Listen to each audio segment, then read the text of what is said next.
अपने विरोध संघर्ष। आज का चैप्टर है 6वां। भारत ज्यादातर क्षेत्रों में इतना पीछे क्यों है? सूर्य के उगने का और अस्त होने का निश्चित समय है और गाड़ी और ट्रेन का आने जाने का निश्चित समय, लेकिन जो हमारी जिंदगी है उसका कोई निश्चित समय नहीं है। कभी भी कुछ भी हो सकता है। इसलिए इस जिंदगी को और उजागर करने के लिए, कुछ नया सीखने के लिए हम आज का चैप्टर स्टार्ट करते हैं। भारत ज्यादातर चित्रों में इतना पीछे क्यों? आचार्य जी आज प्रश्नकर्ता कहते हैं, नमस्कार सर, मैं एक प्रशिक्षित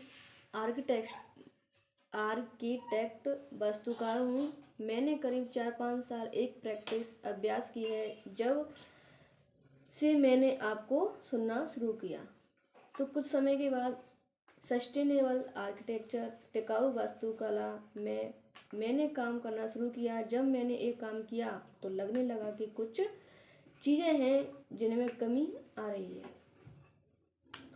उदाहरण के लिए खुद में एक्सीलेंस, उत्कृष्टता की तरफ पुलक नजर नहीं आ रही थी। मैंने थोड़ा अवलोकन किया और पाया कि मूलतः एक कमी सिर्फ मुझ में नहीं है। मैंने देखा आजू बाजू समाज में बचपन से ये सिखाया नहीं गया था और साथ में स्कूल कॉलेज में भी इतना इस चीज़ पर ध्यान नहीं दिया गया था कि इसकी ओर जाना चाहिए। फिर आगे देखा तो अपने साथी, दोस्त सर्कल, मंडली में भी ये उत्कृष्टता का भी कमी ही देख पाया। तुलना करने पर दिखता है कि मनुष्य के इसका इंडिया में ही काफ़ी अभाव है। जो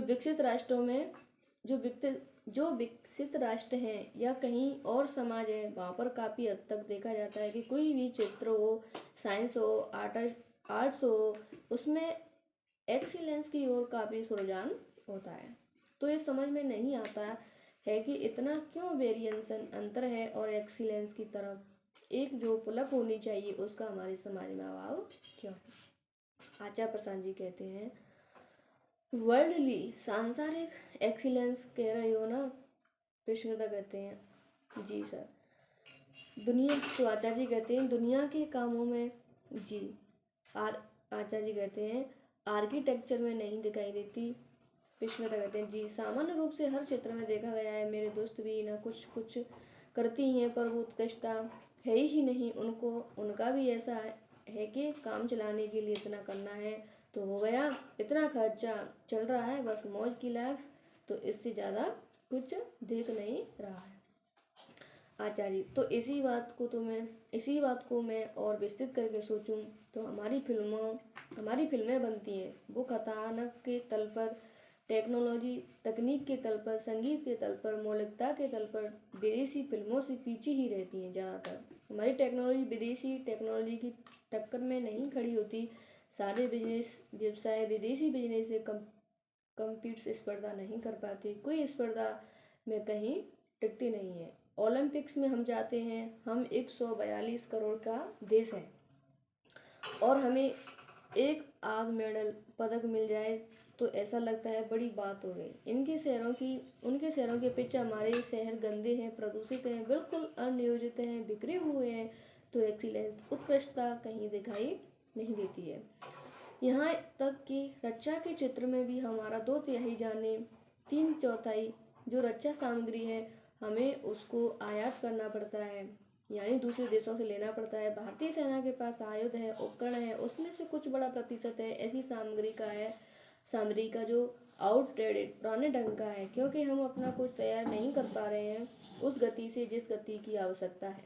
बाजार में कोई भी सेगमेंट खंड हो, उसमें जो सबसे बड़े ब्रांड होंगे, संभावना यही है कि या तो वो विदेशी हैं या अगर देसी भी हैं तो उन्होंने विदेशी कोलैबोरेशन सहयोग करके बाहर से टेक्नोलॉजी ली है। सड़कों पर भी तो देखो तो 1-2 ब्रांड्स को छोड़कर सब आपको विदेशी ही नजर आते हैं। खासतौर पर जितनी आप उत्कृष्ट गाड़ी चाहो वो तो विदेशी ब्रांड ही मिलेगा। साधारण गाड़ी तो फिर भी हो सकता है आपको भारतीय मिल जाएगी। तो ये क्यों है ऐसा? अब क्या बहाना दे? संसाधन की कमी का दे? ये बोलें कि अंग्रेजों ने ऐसा कर दिया, अब तो आज़ाद हुए भी बहुत समय बीत गया? नहीं, क्या बात है, दुनिया में तब तरक्की करोगे ना, दुनिया में प्रवीणता तब हासिल करोगे ना जब पहले दुनिया को महत्व दो। देखो क्या होता है, एक होता है साधारण आदमी, जैसे पश्चिम का मन है, उसको वेदांत वगैरह कभी मिला नहीं, तो उसने वही देखा जो उसको दिखाई दिया। उसको ये दिखाई दिया कि दुनिया सच है, तो उसने कहा फिर ठीक है, दुनिया में ही बेहतरी करते हैं, दुनिया में ही तरक्की करते हैं, अच्छे शहर, अच्छी सड़कें, अच्छे अस्पताल, अच्छी कंपनियां, अच्छी टेक्नोलॉजी, ये सब बनाते हैं। एकदम हम उन्होंने एक साधारण मन से करा और इसमें उनको सफलता भी मिल गई। भारत के साथ एक दुर्घटना हो गई। दुर्घटना ये हो गई कि यहाँ कुछ असाधारण लोग हो गए और उन असाधारण लोगों ने ये जान लिया कि जिसको तुम दुनिया कहते हो वो चीज़ नहीं है जो तुम्हें लग रही है। ये तो इस बात को उन्होंने कुछ सूत्रों में प्रो करके बड़े संक्षिप्त रूप में हमारे सामने रख दिया कि जगत मिथ्या और एक तन मन वगैरह सत्य आखिरी नहीं है। उन्होंने ये बात बता दी। अब ये बात उनकी ज्ञान से उपजी और उनके प्रेम के कारण फैल गई। उनमें बड़ी करुणा थी, तो उन्होंने बात सबको बता दी। उन्होंने कहा बिल्कुल एकदम हीरे जैसी बात पता लग गई है, तो अपने तक क्यों रखें। तो उन्होंने जनमानस में ये बात फैला दी, पर जनमानस बड़ा नाकाबिल उत्तराधिकारी निकला उनकी बात का। उन्होंने तो ये बात हमें इसलिए बताई थी ताकि हम दुनिया में बंधकर ना रह जाएं, ताकि हम दुनिया को ही अपना आखिरी लक्ष्य ना बना ले। उन्होंने बताया था कि ये जो जगत है ये मिथ्या है और तन मन की ही सेवा करने के लिए नहीं पैदा हुई हो तुम। मैं हमारे दार्शनिकों, ऋषियों, मनीषियों की बात कर रहा हूँ और उनको कह रहा हूँ। वो असाधारण लोग थे जिन्हें कुछ बहुत असाधारण बात पता चली जो पश्चिम को कभी पता नहीं लगने पाई। तो उन्होंने प्रेमवश हमें यह बात बता दी।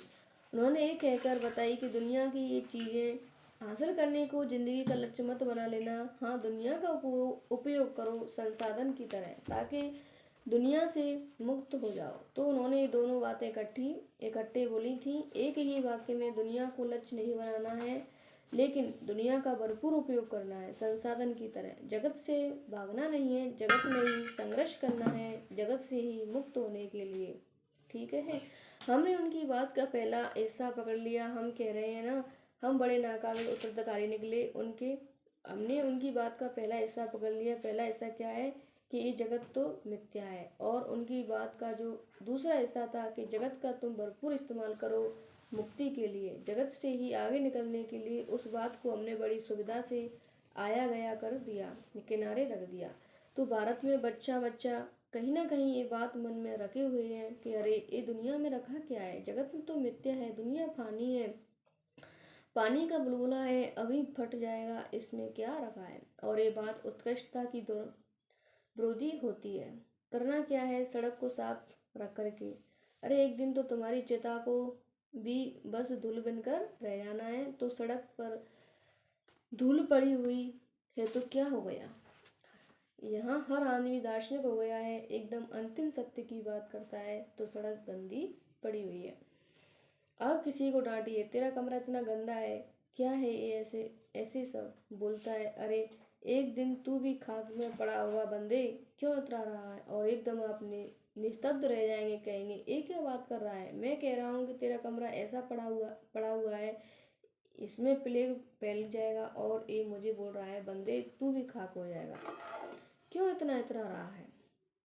तो भारत में हर आदमी फिलोसफर, दार्शनिक हो गया और इसी तरह का ज्ञान बांटने लग गया। चौराहे पर किसी को बोलो कि भाई थोड़ा दौड़ लिया कर, क्या तूने अपनी सेहत बना रखी है, क्या तूने अपनी सेहत बना रखी है, हाथ टांग तेरे इतने पतले पतले और तौंद इतनी बड़ी तेरी निकली हुई है, कुछ कर ले। वो बोलेगा नाहम देहाशमी, मैं देह हूँ ही नहीं, तो मुझे फिर देह को अच्छा रखना क्यों है। देह को अच्छा रखने का काम सब पश्चिम वालों का है। तो भारत में आप आइए तो यहाँ सब बिल्कुल जितने गंभीर लोग हैं और सम्मानीय लोग हैं, सारे अंकल जी ऐसे घूम रहे होते हैं ऊपर शून्य में देखने का अभिनय करते हुए। फर्क क्या पड़ता है, देह क्या है, देह तो मिथ्या है, तो देह को अच्छा क्यों रखना है। और ये जगत भी तो देह जैसा है, क्योंकि भौतिक है, तो जगत में भी कुछ हासिल क्या करना है। अरे क्या करोगे तुम अच्छी कार बना करके। काम तो मारुति 800 में भी चल ही रहा है ना। एक जगह से दूसरी जगह ही तो जाना है। शमशान तेरा आखिरी ठिकाना है। शमशान तक तो मारुति 800 भी पहुंचा ही देगी, अक्सर वहाँ पहुंचाती है। तो करना क्या है कि एकदम स्टेट ऑफ द आर्ट नवीनतम तकनीकी से पूर्ण कार बनाई जाए। क्यों बनाए, वो सब जर्मनी के लिए छोड़ दो ना। मर्सिडीज, BMW, ये सब तो वो देख लेंगे। भारत के लिए इतना काफ़ी है कि 4 पहिए, कई बार 3 पहिए भी चलते हैं। देखो हम तो कम कम में गुजारा करते हैं, भारतीय हैं, मितव्ययी हैं, शिकायत वगैरह बहुत नहीं करते हम, क्योंकि शमशान तेरी आखिरी ठिकाना है। वहां जाकर बोलेगा क्या 4 पहियों की नहीं, तू तो 4 कंधों की शुद्ध कर बंदे। अंत में वही काम आएंगे, पहियों पर चढ़ के नहीं जाएगा, तू कंधों पर चढ़ के जाएगा। क्या बात है, बढ़िया दर्शन सुना दिया। बिल्कुल कोई असफल है, कथम कुछ नहीं करना आता, कहीं मेहनत करी नहीं, कुछ सीखा नहीं, उससे आप बहुत बात करो वो कहेगा इस दुनिया में सफलता का मतलब क्या है। यहाँ कौन सफल हो सका है, सिकंदर बहुत सफल हुआ था, मरा था तो मुट्ठी खुली हुई थी, ऐसे तब भी भिखारी था। हमने कुछ नहीं कमाया तो क्या हुआ, सिकंदर भी हमसे बेहतर नहीं था। समझ में आ रही है बात। गीता को भी बना लिया कि ये तो उनका ग्रंथ है जिनके बारे में सबसे महत्वपूर्ण चीज़ है नाचना गाना, और ये बड़े से बड़ा दुर्भाग्यपूर्ण काम हुआ है भारत के साथ, नहीं तो गीता पर्याप्त होती। गीता ऐसी आग है कि एक बार आपको पकड़ ले आप बच नहीं सकते राख होने से। सारी आपकी कमजोरियां, आपके बहाने, ये जो मजबूरियां गिनते हैं सब जला देती है गीता। श्री कृष्ण एक बात बोल रहे हैं बार बार, अर्जुन खड़ा हो जा, धनुष उठा, कोई बहाना नहीं चलेगा, लड़, गीता पर्याप्त हो जाती। लेकिन जितने कृष्णपंथी हैं वो आपको नाचते गाते मिलते हैं, मुझे समझ में नहीं आता है। मैं बार बार पूछता हूँ, अर्जुन को नचा रहे थे वो, अर्जुन को बोला था छोड़ ये सब कुछ, तू बाल मुंडा ले, चुंदई धारण कर ले और नाचना शुरू कर दे। ये बोला अर्जुन को। मैंने कहा कि तुम अगर कृष्ण को मानते हो तो तुम्हें तो बड़े सक्रिय घोर संघर्ष में नजर आना चाहिए। उसी जगह तुम बस एक काम करते हो, नाचते हो। ये तुम कौन से कृष्ण को मानते हो भाई। कृष्ण का संदेश तो घोर संघर्ष का है, और आज के युग में तो संघर्ष बहुत बहुत जरूरी है। इतनी सारी राक्षसी ताकतें खड़ी हुई हैं, इनसे तो लड़ जाना है, भिड़ जाना है इनसे। तो इनसे भिड़ने की जगह तुम बैठे हुए हो और गाने गा रहे हो, ये कर क्या रहे हो तुम। कृष्ण ने अर्जुन को बोला था, ये जरूरत क्या थी फिर। अर्जुन यही तो चाहते थे कि कुछ गाने नाचने को बोल दीजिए, वो हम कर लेंगे, पर हम लड़ेंगे नहीं, मरेंगे मारेंगे नहीं किसी को। अर्जुन तो बहुत खुश हो जाते अगर कृष्ण बोलते कि तू बाजार में निकल जा और नाच। वहाँ क्या बोल रहे हैं, मोह हटा, व्यय हटा, ब्रह्म हटा, किसी की मत सोच, बस मेरा मोह देख और भिड़ जा। भारत ने गीता को भी अपने लिए अनुपयोगी बना लिया। संघर्ष भारत करता ही नहीं, बस घुटने टेक देता है आसानी से। स्पोर्ट्स यानी खेल तक में ये देखने को मिलता था, हॉकी में बहुत होता था, मैं हॉकी खूब देखता था। आखिरी 5 मिनट में भारतीय टीम गोल ना खाए ऐसा हो नहीं सकता, जीते हुए मैच हारते थे। अभी वर्ल्ड कप से बाहर आए हुए न्यूजीलैंड से हार के, ये भी तो जीता हुआ मैच था। कौन कौन हॉकी देखता है, वो मैच जीते हुए थे कि नहीं, पूरा जीता हुआ मैच था। और उससे पहले भारत एक भी मैच हारा भी नहीं था, एक ड्रा हुआ था बस इंग्लैंड से। स्पेन को जो कि अच्छी टीम है उसको हराया था, और न्यूजीलैंड नीचे की टीम है काफ़ी, उससे हार गए। अब भारतीय टीम इस वक्त अभी अच्छी है, रैंकिंग भी चौथी या पांचवी है, ओलंपिक में मेडल लेकर आए हैं, अभी हार गए, बाहर हो गए। ये भारतीय हॉकी के साथ लगातार चल रहा है संघर्ष। कई बार तो आखिरी मिनट में गोल खाकर हारे हैं कि जीत रहे थे, आखिरी मिनट में गोल खाकर हार गए। क्या बहुत बढ़ना जगत क्या है, वो जो होता है ना जानवर की तरह जूझ जाना, वो हम भूल गए, एकदम भूल गए। ख्याल ही मत करो कि शरीर बचेगा कि नहीं बचेगा। प्राण एक तरफ रखो और पकड़ लो गला सामने वाले का, भले ही तुमसे 3 गुना क्यों ना हो। हम बिल्कुल भूल गए, हम नचइये गवैयों का देश बन गए। वो भी अच्छा नाचते गाते भी नहीं, उनको अभी नाचने गाने की प्रतिस्पर्धा में बेच दो, वह भी हार जाएंगे। आप गौर से देखेगा तो पाकिस्तान भारत से 8 गुना छोटा देश है। जनसंख्या में कुल उत्तर प्रदेश बराबर जनसंख्या है उसकी, और भारतीयों के लिए बड़े से बड़ा जलवा पाकिस्तान बना रहा। ये अपने आप में शर्म की बात होनी चाहिए ना। तुम किसको अपना बड़ा शत्रु मान रहे हो? जो जनसंख्या में तुमसे 1/8 है। जितना बड़ा उत्तर प्रदेश है जनसंख्या में, उतना ही बड़ा पाकिस्तान है। बस कुल इतना बड़ा पाकिस्तान, और भारतीयों के लिए सबसे बड़ा हुआ पाकिस्तान। पाकिस्तान से मैच है चौंकाने का अभिनय करते हुए। पाकिस्तान ने ये कर दिया, पाकिस्तान को ऐसा कर देंगे, पाकिस्तान को तो वो कर भी दोगे तो कौन सा गौरव मिल गया? इतना सा तो है पिद्दी हो, कौन से गौरव की बात हो जाएगी? पाकिस्तान को हरा भी दोगे तो चीन जो तुम्हारे बराबर का है, बिल्कुल चीन की 142 करोड़, तुम 142 करोड़, चीन है उसके सामने। अपनी हालत देखो, वहाँ डरे सहमे बैठे हो। 62 में वो ले गया जमीन, और अब पिछले 1-2 साल में रोज जमीन लेकर जा रहा है चीन, और भारतीयों की हिम्मत नहीं कि चूं कर दे। सेना कहती है कि उसको आदेश है कि देखो चीनियों को बुरा न लगने पाए, एक के बाद एक अपना पेट्रोलिंग पॉइंट, गश्त बिंदु खाली करते चलना। चीनी अंदर घुसते आए तो तुम पीछे हटते रहना। तब वहां पर हमारे नेताओं के मुंह से चीन का नाम नहीं निकल रहा। ये भारत है। संघर्ष भारत में बिल्कुल ही नहीं दिखता। संघर्ष भारत में बिल्कुल ही नहीं दिखता। हाँ, कोई छोटा मिल जाए, कोई कमजोर मिल जाए, कोई दब्बू मिल जाए, उस पर चढ़ बैठो, उस पर चढ़ बैठो। और धर्म का अर्थ होता है उसे भिड़ना, जो तुमसे कहीं कहीं बहुत बहुत ज्यादा बड़ा है। जीवन मात्र से भिड़ जाना, ये होता है धर्म। धार्मिक आदमी अपने चुने हुए चित्र में कभी पिछड़ी नहीं रह सकता, कभी नहीं। वो खेल में होगा तो उसकी हार में भी आप एक बड़ा गहरा संघर्ष देखेंगे। वो विज्ञान में होगा, वो नई नई उपलब्धियां लेकर आएगा। वो युद्ध में होगा, मर सकता है, हार नहीं सकता। धार्मिक सेना हार जाए संभव नहीं। हाँ, मिट सकती है कि सब मारे गए, एक भी नहीं बचा, सब मारे गए, लेकिन हार के पीछे नहीं आएंगे, ऐसे नहीं होता।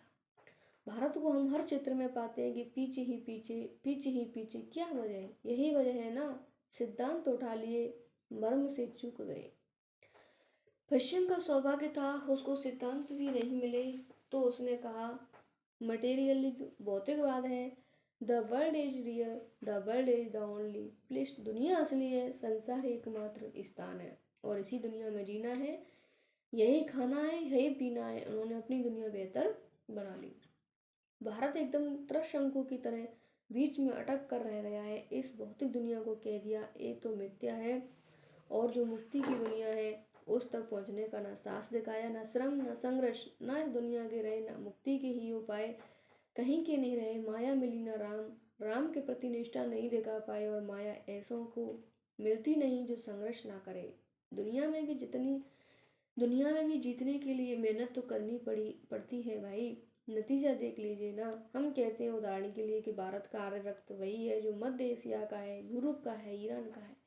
यही कहते हैं ना। अब भारतीयों को आप औसत ऊंचाई देखिए और ईरानियों की देखिए, या भारतीयों की देखिए और अफगानियों को देखिए, जबकि जेनेटिक पूल आनुवांशिक एकत्रित नमूना एक ही है। भारतीयों का औसत वजन देखिए और रूसियों का देखिए, या जर्मन का देखिए, या उतनी दूर नहीं जाना तो अफगानियों ईरानियों का देखिए। ये हमने क्या किया अपने साथ? नायम त्याश्यामी, मैं देह नहीं हूँ। जब देह नहीं हो तो क्या देह को ठीक करना, क्या खाना पीना, क्या व्यायाम करना। हिंदुस्तान में जितनी महिलाएं एनीमिक, रक्तलाप, मतलब जो रक्त की कमी है, दुनिया में कहीं नहीं। लेकिन I am not the body, मैं देह हूँ, मैं देह हुई नहीं। कुछ दशकों पहले एक औसत चीनी का कद औसत भारतीय से कम हुआ करता था। अब चीनियों का कद भी भारतीयों से ऊपर निकलने लग गया है। देह का अपमान, देह माने दुनिया, देह माने भौतिक पदार्थ, उसका अपमान क्या है? क्या फर्क पड़ता है? ठीक है। और उसी को हमारी भाषा में फिर कह देते हैं जुगाड़। जुगाड़ क्या है? जुगाड़ एक तमाचा है उत्कृष्टता के मुंह पर। एक्सीलेंस नहीं, जुगाड़। वही जुगाड़ हर जगह है। जुगाड़ करके हाई स्कूल पास कर लिया, जुगाड़ करके कॉलेज की भी डिग्री मिल गई, जुगाड़ करके सिफारिश वगैरह करके नौकरी भी मिल गई। प्रेम की पात्रता नहीं। इसी जवान आदि में जो अरेंज मैरिज सुसंगत ब्याह के जुगाड़ से फिर भी उसको पत्नी मिल गई, माने सेक्स मिल गया। विवेकानंद उनकी पूरी बात में कहा करते थे, मैस्कुलिनेट पौरुष एक बड़ा केंद्रीय शब्द था। कहते थे इस देश को पौरुष की जरूरत है, पौरुष की ये देश लगो नपुंसकों को हो चला है, उसमें इसमें पौरुष जगाने की जरूरत है। ये ऐसा हो गया है बिल्कुल सेमने का अभिनय करते हुए गुग्गू बन गया है, साहस श्रम संघर्ष इसने बुला दिए हैं। और बहाना बार बार क्या दे देता है, जगत मिथ्या है, नाहम देहाश्यामी, मैं देह नहीं हूँ, जगत मिथ्या है, आत्मा मात्र सत्य है। और आत्मा कैसी होती है, आत्मा तो वो जब मर जाते हैं फुर्र से उड़ जाती है, चिड़ैया उसे आत्मा बोलते हैं। तो जब आत्मा सत्य है तो चलो जल्दी से मर ही जाते हैं। तो 1947 में अभी बात कर रहे थे ना कि कल ही कितनी होती थी औसत उम्र भारतीयों की, 27 साल। मर भी रहे थे फटाफट, जल्दी जल्दी। काहे कि जगत तो नश्वर है, करना क्या है, छोड़ ही दो इस जगत को जल्दी से। कपड़े क्यों अच्छे होने चाहिए, अरे आखिरी बस तो शरीर है। जब शरीर का ही ख्याल नहीं रखना है तो कपड़ों का क्या ख्याल रखना। तो फटे सड़े गले मैले कुछ भी पहन के घूमो, क्या रखा है। पश्चिम का एक अति पर चला गया मेटेरियलिज्म, और भारत ने बराबर की गलती करी, बल्कि ज़्यादा बड़ी गलती करी। वो बिल्कुल दूसरी अति पर चला गया, जहाँ मटेरियल का अपमान ही कर डाला बिना उसे समझे। जगत क्या है एक जाने बिना जगत का अपमान कर। जिन्होंने आपको बताया कि सत्य क्या है, जगत क्या है, उन्होंने ये नहीं कहा कि जगत को छोड़ ही दो, दोहरा रहे हैं हम। उन्होंने जगत के बारे में क्या बोला, जगत का भरपूर उपयोग करो, जगत तुम्हारा रण क्षेत्र है, यहाँ पाना भले ही तुम्हें कुछ नहीं लेकिन लड़ना जरूर है। इसी को निष्काम कर्म कहते हैं, पाना कुछ नहीं लेकिन लड़ना जरूर है। भारत ने लड़ने में भी इनकार कर दिया, घुटने ही टेक दिए। हमारी यूनिवर्सिटी को देखो और बाहर की यूनिवर्सिटी को देखो, टॉप सीट्स 200 यूनिवर्सिटी दुनिया की, उसमें भारत की कोई यूनिवर्सिटी नहीं है। हमसे पीछे तो देश आजाद हुए और बहुत छोटे छोटे देश तो जो आज़ादी के वक्त हमसे भी ज़्यादा गरीब थे, उनकी यूनिवर्सिटी आज गई है टॉप 200 में, हमारी नहीं। क्यों नहीं है, करना क्या है, ओरिजिनल रिसर्च, मूल अनुसंधान करके एक पेटेंट एक वगैरह चीज़ क्या है, कुछ नहीं। रिसर्च से क्या होता है, कोई और कर रहा है ना, हम उससे ले लेंगे। हिंदी फिल्मों में गाने कैसे बनते थे अभी बस 10-20 साल पहले तक, क्योंकि तब इंटरनेट तो था नहीं, तो देसी लोगों को पता ही नहीं चलता था कि ये विदेशी गाना है। तो वहाँ जो भी गाना चल गया उसको उठा के यहाँ खट से गाना तैयार हो जाता था। कोई यहाँ का हिट खूब प्रचलित गाना पकड़ लो, वहाँ के किसी गाने की नकल होता था। कहते हैं देखो माल ना तेरा ना मेरा है, जगत रैन बसेरा है। ये हमारे संतों की सीख है। तो तू क्यों इस माल पर अपनी आईपी, इंटेलेक्चुअल, कॉपीराइट, बौद्धिक प्रतिलिपियां अधिकार वगैरह बता रहा है। कुछ नहीं है, तेरा भी नहीं है, ला मुझे उठा लेने दे, करा होगा तूने कुछ, मैं इसकी नकल कर लूँगा। समझ में आ रही है बात। दुनिया के प्रति कामना नहीं रखनी है, लेकिन याद रखना है कि दुनिया में हो तो तुम बंधक के ही तौर पर, तो अपनी मुक्ति के लिए भरपूर संघर्ष करना है। दुनिया में निठल्ला और कायल होकर नहीं बैठ जाना है, सही काम उठाना है और उसको पूरी उत्कृष्टता से करके दिखाना है। सही लड़ाई चुननी है और जूझ के लड़नी है, ये होता है आध्यात्मिक मन।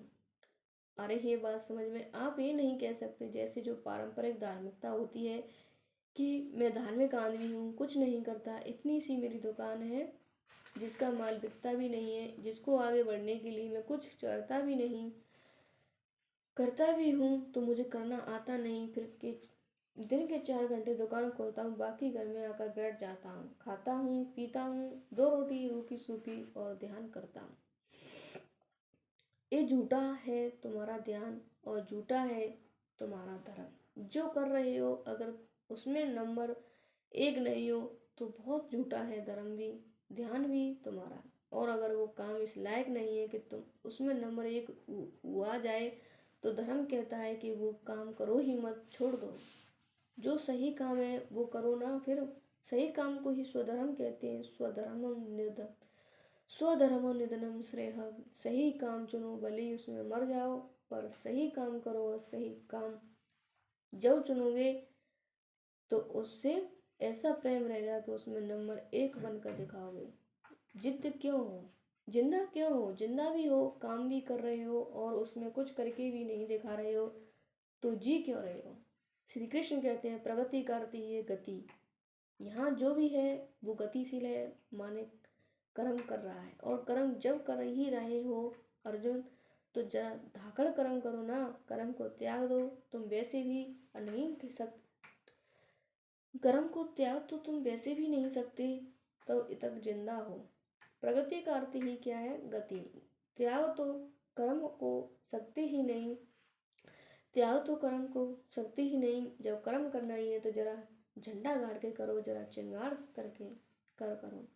भारत का सौभाग्य कि उसको गीता मिली, और भारत का दुर्भाग्य कि उसने कभी गीता गुनी नहीं, समझी नहीं। और भारतीयों में भी जिन्हें वेदांत समझ में आया, जिनमें उत्कृष्टता के प्रति प्रेम जगा, वो शिखर पर पहुंचे। शिखर से मुझे याद आता है, देखिए क्या बोलते हैं श्री कृष्ण, क्या बोलते हैं जिस चित्र में भी जो भी सर्वोच्च है, सर्वश्रेष्ठ है, वो मैं हूँ। अर्जुन, शस्त्रधारियों में कौन हूँ मैं, अर्जुन राम हूँ। मतलब क्या कहना चाहते हैं श्री कृष्ण, नंबर 1। और अगर तुम नंबर 1 नहीं हो सकते तो मेरा नाम मत लेना अर्जुन। इसलिए गीता भी उन्होंने दी है तो सर्वश्रेष्ठ धनुर्धर को दी है, किसी छोटे मोटे बंदे को नहीं दी है। जो नंबर 1 था उसको ही खा, तू ही है गीता के लायक। इसका मतलब ये नहीं कि मात्र सर्वश्रेष्ठ धनुर्धर होने से गीता की आप में पात्रता आ जाती है। और भी पात्रताएं चाहिए, पर जितनी भी पात्रताएं चाहिए अर्जुन में सब पर्याप्त मात्रा में थी, इसलिए गीता उन्हें मिली। वो पात्रताएं हम नहीं दिखाते ना, और पात्रता का मतलब ही है उत्कृष्टता। वो उत्कृष्टता हम दिखाते कहाँ हैं। आप बोले मैं हर काम में पिछड़ी हूँ, लेकिन श्री कृष्ण मेरे आदर्श हैं, तो अधिकार नहीं है आपका कि आप श्री कृष्ण का नाम अपनी जुबान पर लाएं। पर्वतों में कौन हूँ मैं, नदियों में कौन हूँ मैं, मतलब क्या है इस बात का। देखो, जो सबसे ऊंचा है उससे नीचे की बात मेरे साथ नहीं चलेगी, जो सबसे बड़ी सबसे पवित्र है उससे नीचे की बात तो मेरे साथ नहीं चलेगी। तुम छोटा मोटा टीला ले आओ और बोलो कि श्री कृष्ण हटो, छोटा मोटा तुम कोई ताल कोई तलैया उठा लाओ और तुम बोलो श्री कृष्ण हटो, गंगा से विशालता चाहिए। अध्यात्म हारे हुए लोगों के लिए नहीं है।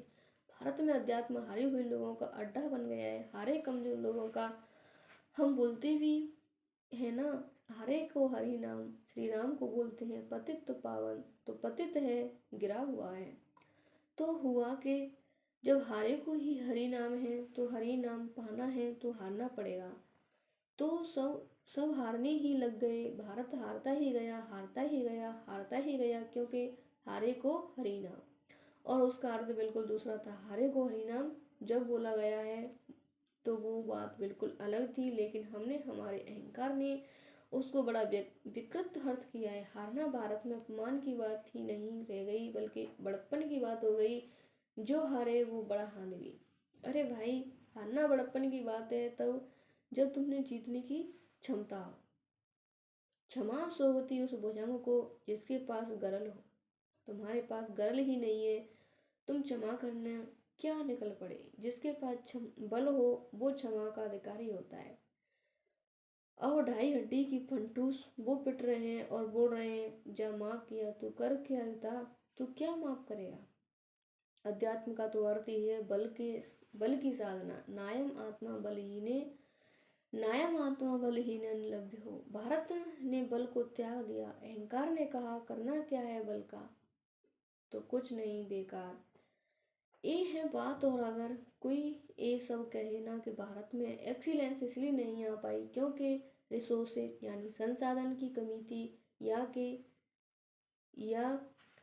ये तो इकोनॉमिक सरकस्टमेशंस आर्थिक परिस्थितियां से हुआ है, तो ये सब बेकार की बात है।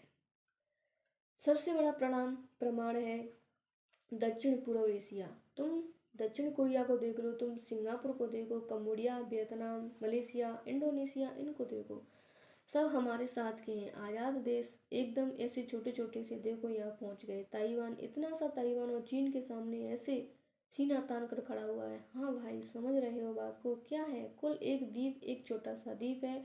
वो जितनी दिल्ली जितनी आबादी नहीं है उसकी, ताइवान की दिल्ली जितनी भी नहीं है आबादी, और उसको सहारा देने के लिए कोई आसपास उसके देश भी नहीं है। जापान, दक्षिण कोरिया, ये सब भी काफ़ी दूर है उससे एकदम। उसके पास सिर्फ एक ही है, चीन। और चीन जब चाहे उस पर चढ़ सकता है। और वो, हाँ भाई, और हम दुनिया की सबसे बड़ी आबादी रखते हैं। इतना सारा क्षेत्र पाकिस्तान ले गया, इतना सारा चीन ले गया, और चीन अभी ले जा रहा है, और हम कुछ नहीं बोल सकते, कुछ नहीं कर सकते। देखो, जमीन पर बड़ा विस्तार हो जाए।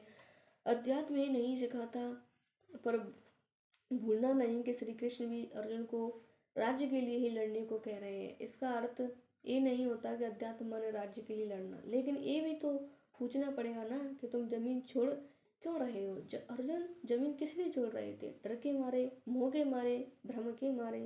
तुम्हें क्यों वैराग्य थोड़ी हुआ है? वैराग्य तो आत्मज्ञान से होता है। आत्मज्ञानी को मोह तो होता नहीं। तुम्हें तो मोह है, मतलब वैराग्य नहीं हुआ है तुम्हें। तुम जो दर्शा रहे हो वो तो कायरता है। भारत में जब तक लड़ने, जूझने और संघर्ष को धर्म नहीं जाना जाएगा, तब तक भारत जग नहीं पाएगा। और मैं वो गली मोहल्ले वाली लड़ाई की बात नहीं कर रहा हूँ, मैं कुरुक्षेत्र वाली लड़ाई की बात कर रहा हूँ। महायुद्ध, धर्म युद्ध, अपने ही विरोध युद्ध। किसी पराये को नहीं मारना, अपने आप को मारना है।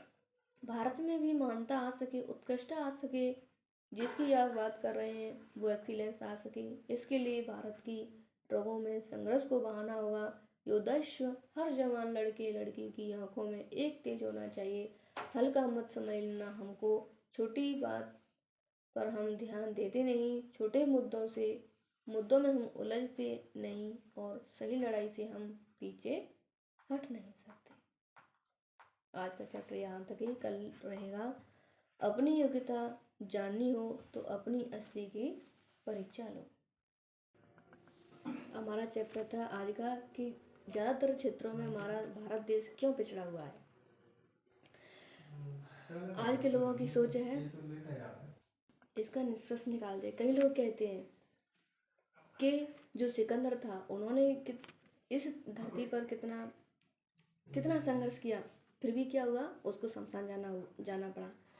और ये हमारा शरीर है, ये हमारी देह है, इसको भी एक दिन जाना है, तो इसके लिए हम व्यायाम संघर्ष करके क्या करेंगे। और जो हमें साइकिल से काम चल रहा है, तो हम 4 व्हीलर वगैरह बनाकर क्या करेंगे। जाना तो हमें शमशान 4 कंधों पर ही है।